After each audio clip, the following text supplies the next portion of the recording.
In the wake of the hysteria created by the coronavirus, I have been holding my breath and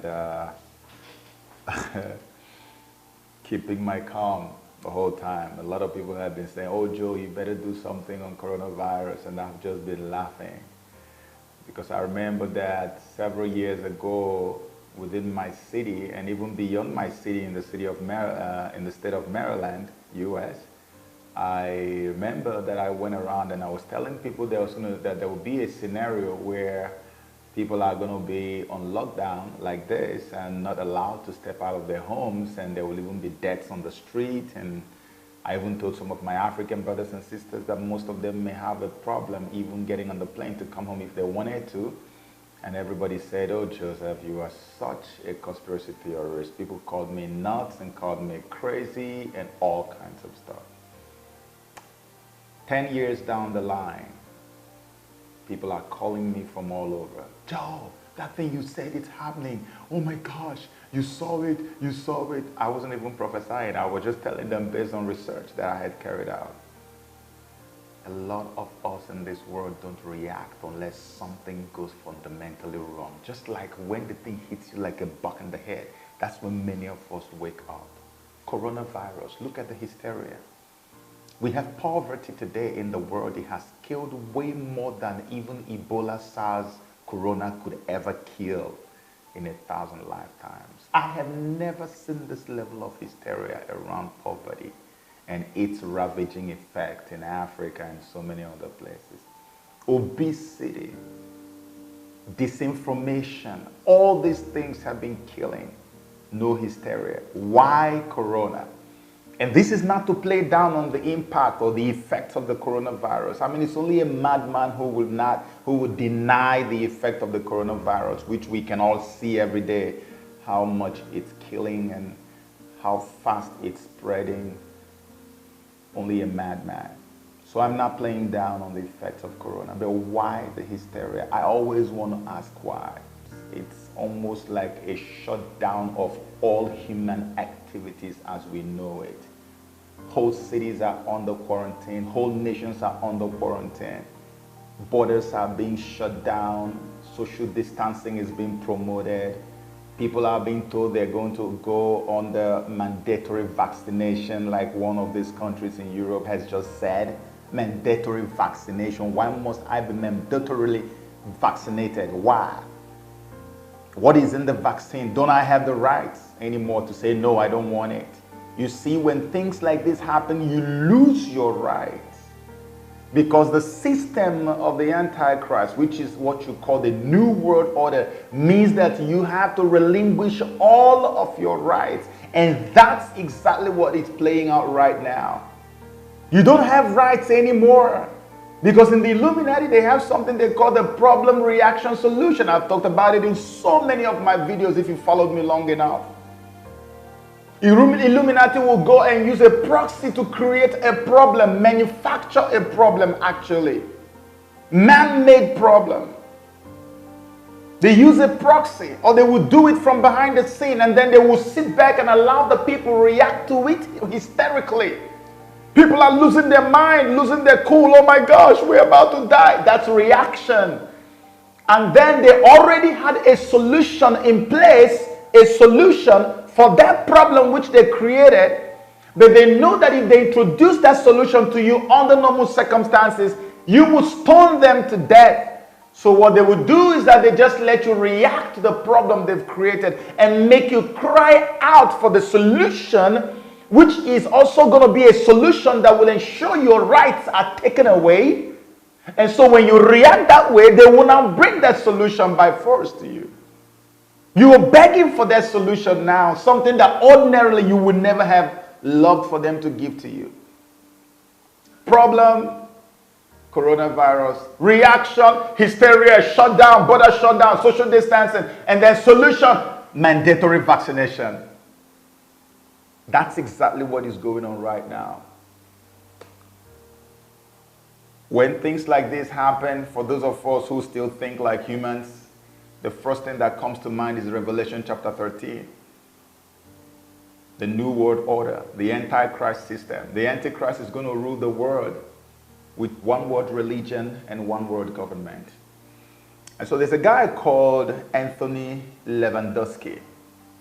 Anthony Lewandowski came up with something he calls the Church of Artificial Intelligence. And he created a church of artificial intelligence. Can you imagine that? You know, I've told you people several times in my videos that the future of our world is AI, artificial intelligence. The Antichrist is going to rule this world. He's going to use artificial intelligence to rule the world. And you can see what these people are doing right now. You see what they're doing? They are telling everybody to go home and work from home. They are telling people who want to do conference, an international conference abroad, have your own web conference. Everything is now web-based. Everything is web-based. Everything is now done through the internet, which is what? AI. So now they have finally brought you to a point where you are meant to disconnect from other human beings. Have very little to no interaction with your fellow human beings, which is what they promote as social distancing. And then they make you become addicted to your new God, which is artificial intelligence, especially now that 5G is about to be launched. So all the things you couldn't do before, you can easily do now. You can attend meetings abroad from your home. AI becomes your God. Data becomes the breath of your life. You have just changed overnight without knowing it. And it's not going to change anytime soon. So you can see how many companies have told their workers to work from home now. You see how they have herded everybody like a sheep going to the slaughter.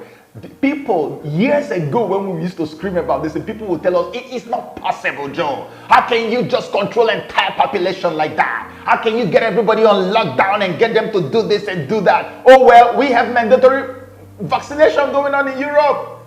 One guy said I had to run away from UK because I know mandatory vaccination is coming to UK soon. And I told my people that would come 10 years ago. You say, no, it was not possible. It's happening before our eyes. And when they have made you to become so used to AI, artificial intelligence, and then, my God, you want to go to worship God, you worship through the internet. You want to go for shopping, you shop through the internet. You want to watch a movie? That's why Netflix is so big now. Going to the cinema, you can't compare anything. Netflix is the big, everything is online now.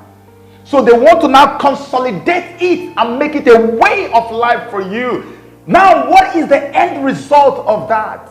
When they have done this, you know, you can now shop online, do everything online with little to no interaction with anybody out there. The time is going to come when they will let you know, you see, all this you're shopping online, because now pretty much everything you do is online and you have to use your card. They said that card has issues. We need to change the card. And from changing the card now, we need to get something more efficient, because now you know you don't have any other option, because the only option you have is online. If they tell you that you have to get a microchip, which is actually the mark of the beast, that you have to get a microchip to be able to shop online or do other things, you will not hesitate to take it, because you don't even have any option of going to do anything outside, because they would have already conditioned all of humanity to do everything online. Data is your breath now. That's what the Bible says. Without the man, you can't buy or sell anything, because your buying and selling now happens from the comfort of your home in front of your computer. Let's read what Lewandowski talked about the God. He said there's an AI God in his AI church. Artificial Intelligence Church has a God which is also AI. And this is how he described this God. He calls that God whatever. Here he says, with the internet as its nervous system, the world's connected cell phones and sensors as its sense organs, and data centers as its brain. Data centers as its brain.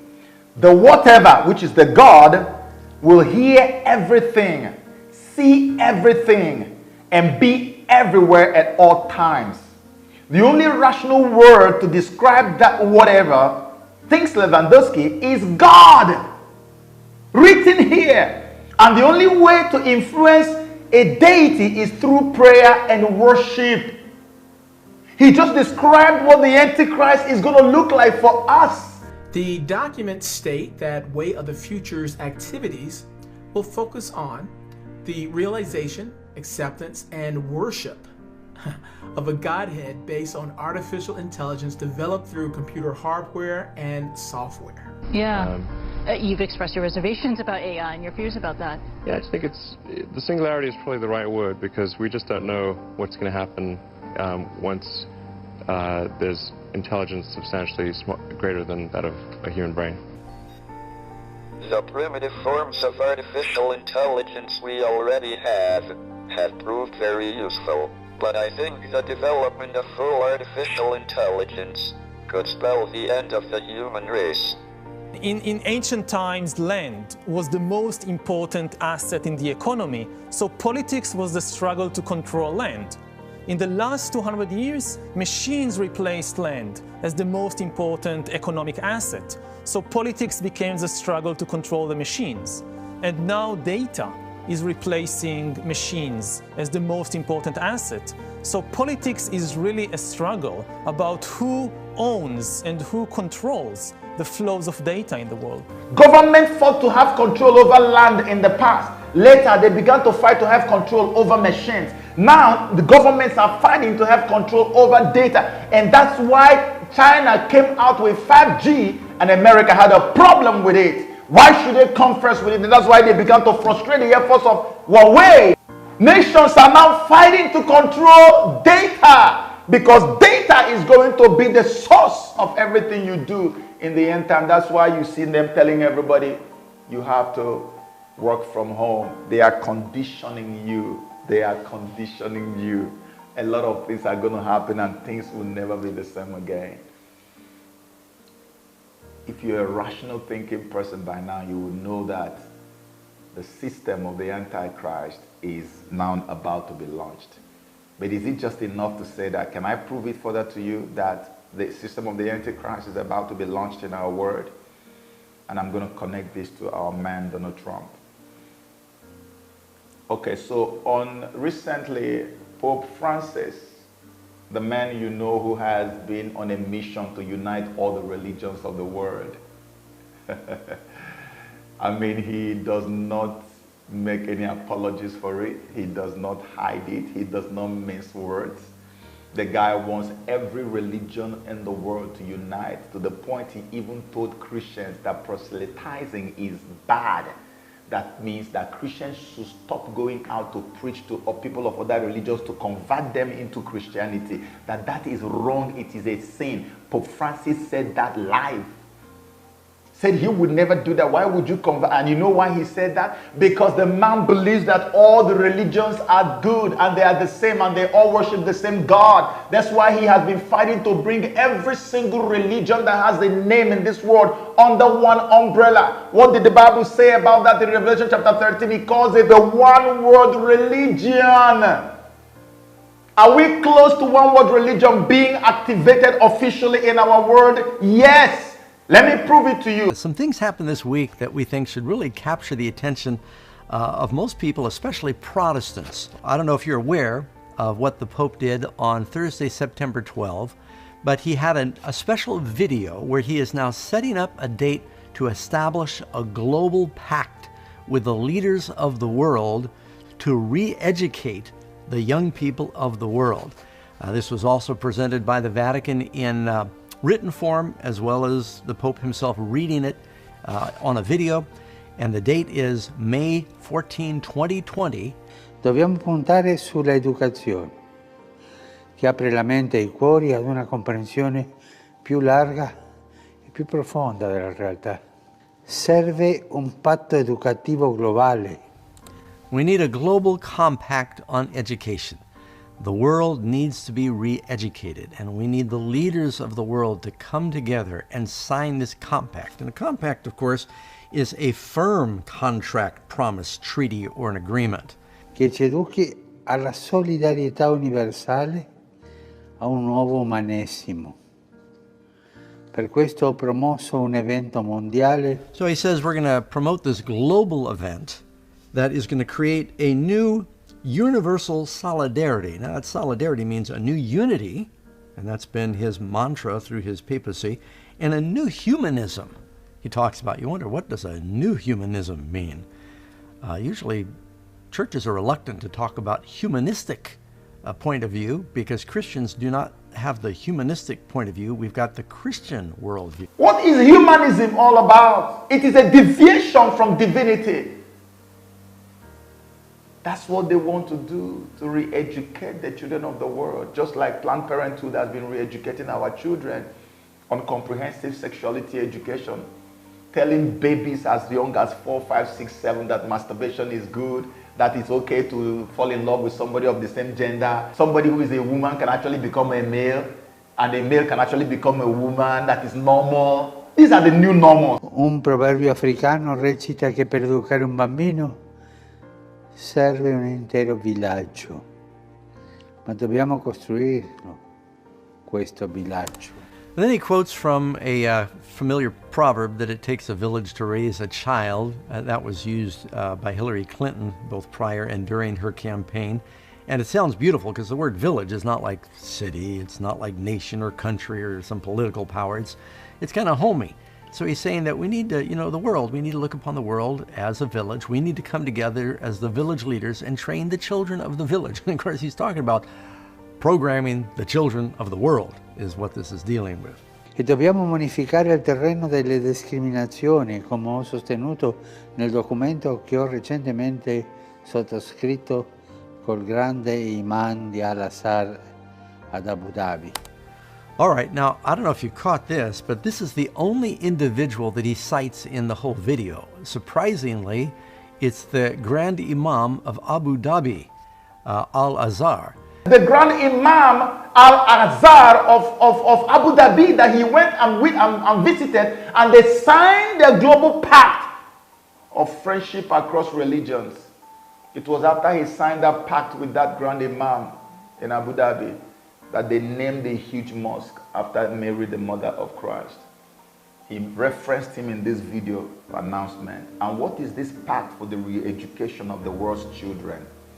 You remember, coronavirus is killing off the adults, the old people, the 60-somethings, or maybe 70-somethings, 80-something. These are the people they are killing.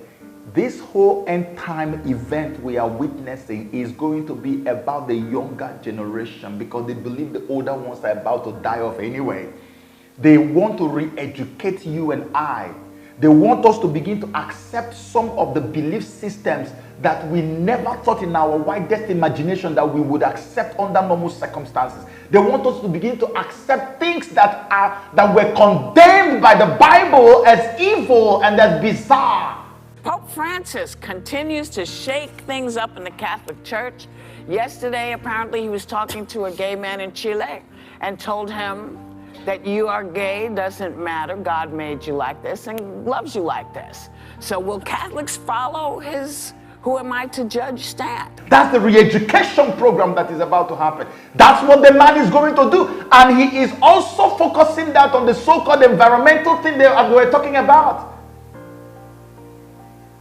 They want to re-educate the people about religion, that all religions are good. That's the re-education. Who is going to be there in attendance? The leaders of all religious groups on earth, high-profile individuals in sports, in entertainment, in politics, in every aspect of life have been invited to attend this massive global one-of-a-kind event in Rome, invited by the Pope. This is happening May 14, 2020. And guess what comes immediately after it? Immediately after it, this other particular event is going to happen. Let me read you something here. It says, on Wednesday, September 26, 2018, at the Peace Palace in The Hague, the Carnegie Foundation and the Elijah Interfaith Institute announced that a declaration of friendship across religions intending to foster peace is in the making.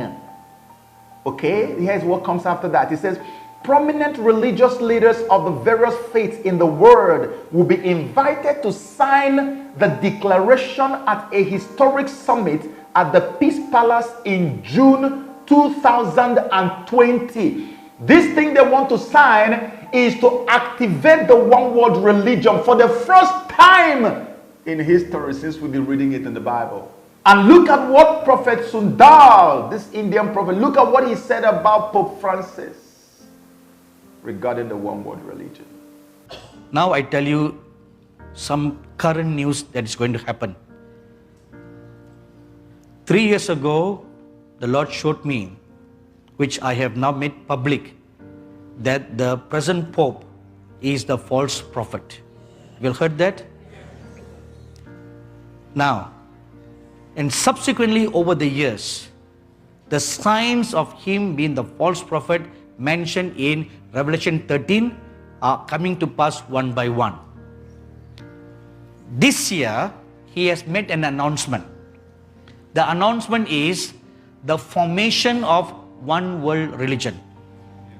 And an invitation has been issued to all top religious leaders on the world to gather together September 2020 in the city of Hague in Holland at a place called the Peace Palace to sign the covenant of one world religion. Now, I don't know why Prophet Sundar says September for the signing, but what I'm seeing in the document in front of me here is June 2020. And June actually makes a lot of sense because June comes immediately after the so-called pact for the re-education of the world's children, which Pope Francis is going to have in May. So the very next month, it makes sense that they're going to go over there to go and sign this thing, which is called Friendship Across Religions, which is actually activating the one world religion. Except if the date has been moved forward to September. I don't know. Maybe that's why Professor Sundar called it September. But whichever one it is, whether it is June or September, the one world religion is activated in this very year. And now, let us connect some dots. Pope Francis is coming to have a program to sign a pact for the re-education of the world's children to accept the system of the Antichrist, which is the New World Order, basically. After that, the one world religion will be signed into effect, and that will become the first time that the regime of the Antichrist is taking official effect in our world. And we know that there is only one regime on earth, prominent one today that we know, that is at parallel with the New World Order. And that regime is that of Donald Trump, which explains why Pope Francis is very angry with Trump, never speaks well of him. He always criticizes Donald Trump. Never. They're not friends. Because the man is at parallel. Whatever he's doing is at parallel with the dictates of the New World Order.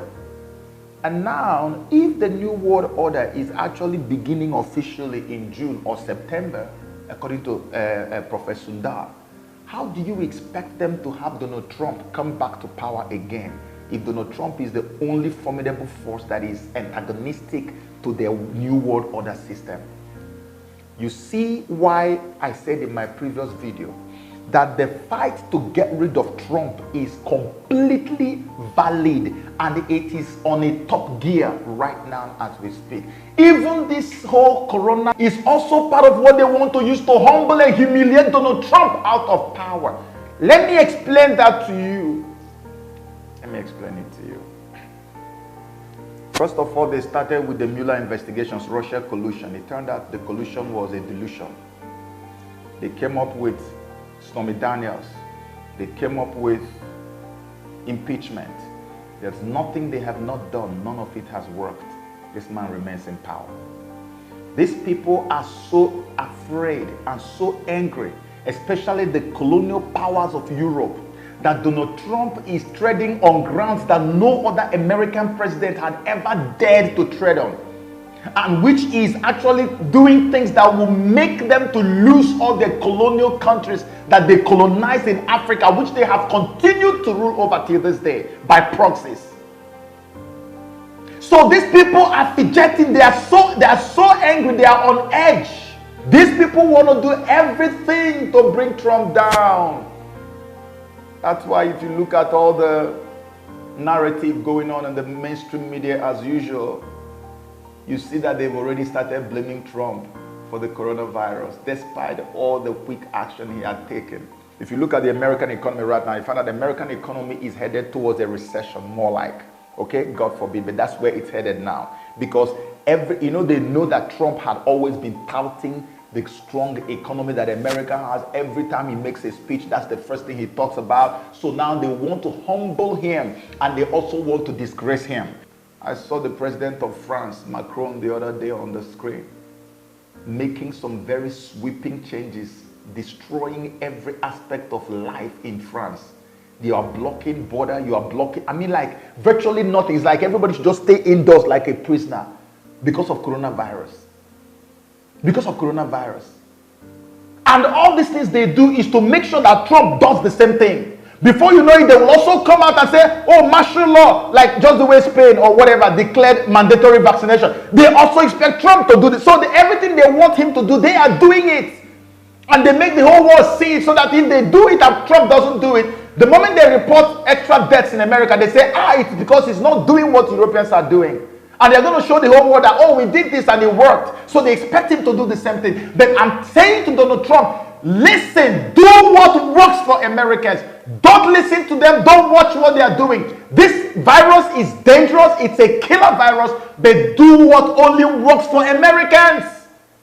You don't have to declare martial law. You don't have to begin to stop vehicles, people from traveling from one state to another. Don't block interstate travels. Take your time and put measures in place to curtail and contain the virus.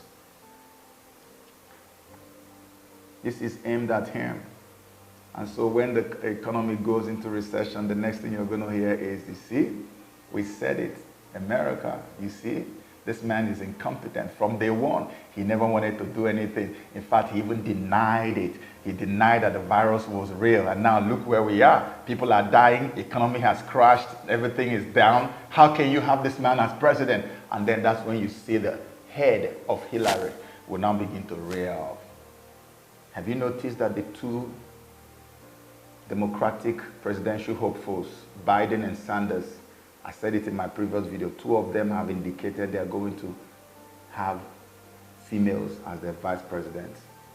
Did you see the recent publication now on Breitbart News?